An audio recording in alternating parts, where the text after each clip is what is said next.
Okay, so hi Marissa, this is for you because you're going to London and I'm so incredibly happy for you and so incredibly jealous. I want to go back, but I thought I would make a video for you talking about different things that made me fall in love with the city so that you can get a little bit excited before you go.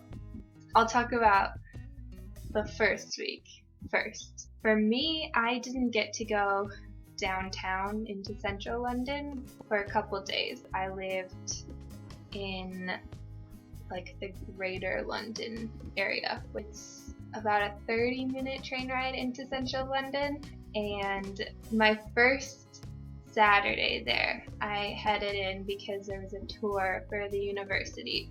When we pulled into the station, I could see the eye in the distance. So I knew what direction to go in because the tour was meeting under the eye. There's like a lawn right there. And once I saw the eye, I was like, okay, I'm head in that general direction. I got off the train, stepped into Waterloo Station for the first time. And that was really cool and overwhelming. And I just followed the crowd out of the station. There was a ton of buildings that were really high and I couldn't see the eye anymore. There's a concrete overpass when you get out of the building, across the street, and then go through the overpass. And then you'll head down one street. There's like a market at the end of it. You turn left and there's another smaller overpass. I remember walking through it and the entire city just opened up right above me. I was completely mesmerized, and I think that is the moment I fell in love with London, but there were many more moments to come. But basically, you can see the eye when you're walking out, and everything under the eye was in shadows from the buildings that are next to it. There's the Thames. Past the Thames, the city was like really bright and lit up and stood out against everything that was in the shadows. You could see everything. It seems like everything that I knew, knowing nothing about London, everything I knew that London was right there, and I hope that you get some sort of similar experience. We're going to be living in central London, so probably we'll see all that stuff from a different point of view, and I want to hear all about it because it's the greatest. The next spot was actually the same day. We were on the tour and it had ended the tour in front of Trafalgar Square. I was not ready to leave. I was like, I don't know anyone in this country. I'm just gonna explore. Trafalgar Square is huge, and it's just this huge opening in the middle of a bunch of buildings in London, which in my mind is kind of the center of the city. I think the center of the city is technically in St. Paul's Cathedral. At the back of Trafalgar Square is the National Gallery, and it's free.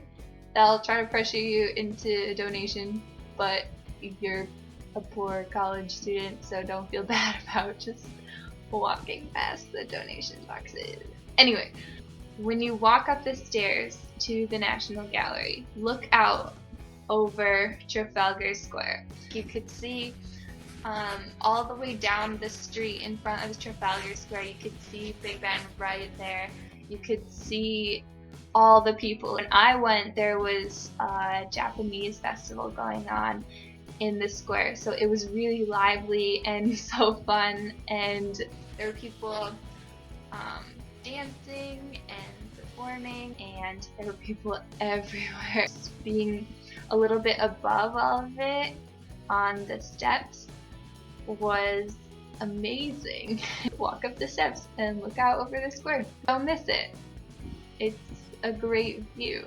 In front of the National Gallery, there's this guy. He sits on this like little blanket. There's a pile of rings in front of him, and he just sits there making rings for people all day. And he has a sign that says like, "Welcome to London, free rings, everyone will be happy." And he made me feel so welcome. And this might sound cheesy.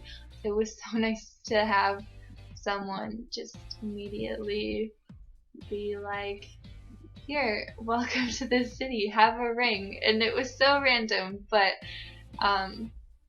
so great. So definitely stop by. He's usually there. He was there most times I went to Central London. I always went and visited him, so tip him well, and keep all your rings. They make great gifts for people when you get back, and I still have like 2 or 3 of them. Next place is not in Central London. It is, I think it's in Kingston, so you would have to take a train out to it, but I think it's definitely worth it. Hampton Court Palace is where King Henry VIII lived for a bit with some of his wives. The palace itself is really cool, and my favorite part was the gardens.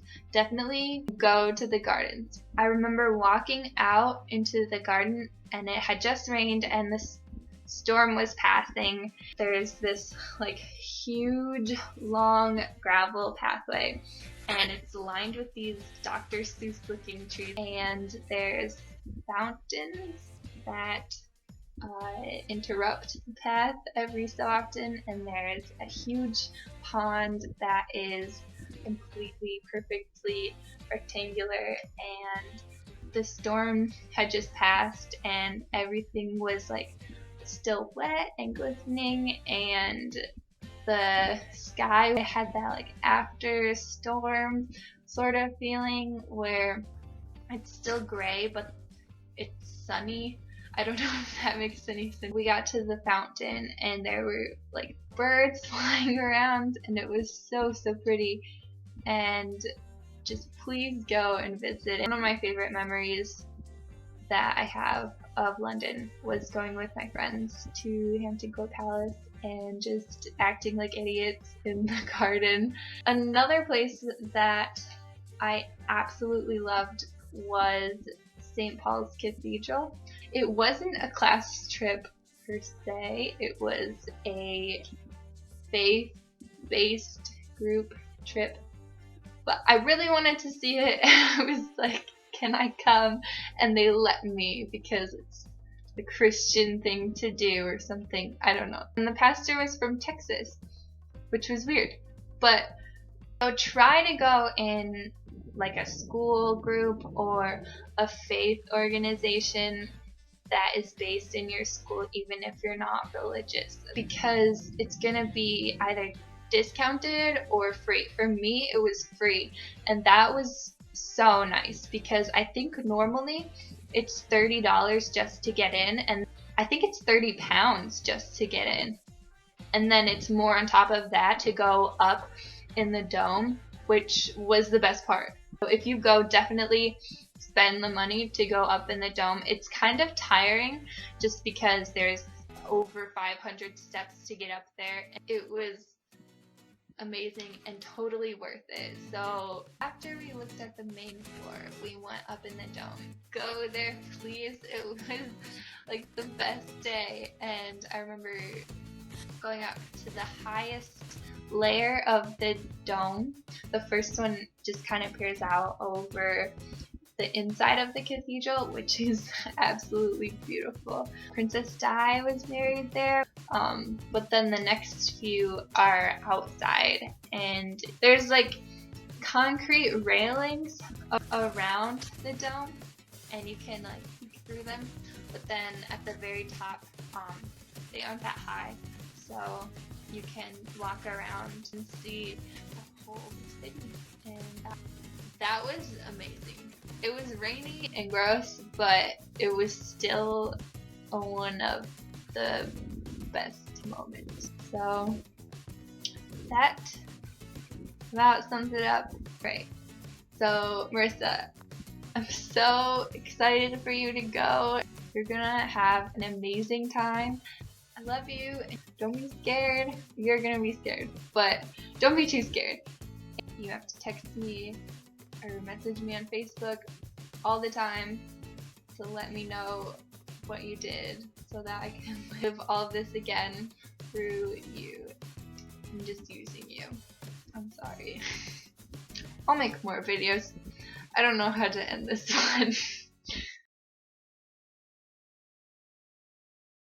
I wear headphones so that I wouldn't be as nervous listening to We Bought a Zoo.